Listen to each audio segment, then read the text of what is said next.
नमस्ते दोस्तों, मेरे यूट्यूब चैनल पर आप सबका स्वागत है। मैं आज एक देवी गीत सुनाने जा रही हूँ, नवरात्र के इस पावन अवसर पर।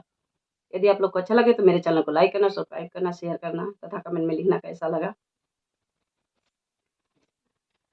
यही निमिया की छैया मैया तनिया के छहाइला हो, आके छहाइल मैया आके छहाइल, आके छहाइल मैया आके छहाइल। यही निमिया की छैया मैया तनिया के छहाइल हो। चंपा चमेली फूलेला फूल गनवा, चंपा चमेली फूलेला फूल गनवा। अढ़ौल के कोमल कलियां मैया तनिया के छहाइला हो, अढ़ौल के कोमल कलियां मैया तनिया के छहाइला हो। एही निमिया की छैया मैया तनिया के छहाइला हो, आके छहाइल मैया आके छहाइल, आके छहाइल मैया आके छहाइल। एही निमिया की छैया मैया तनिया के छहाइला हो।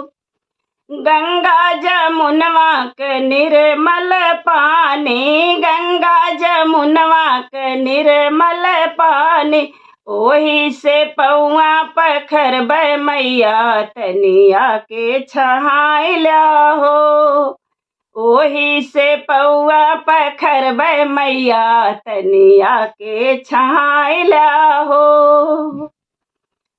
एही निमिया की छैया मैया तनिया के छहाइला हो, आके छहाइल मैया आके छहाइल, आके छहाइल मैया आके छहाइल।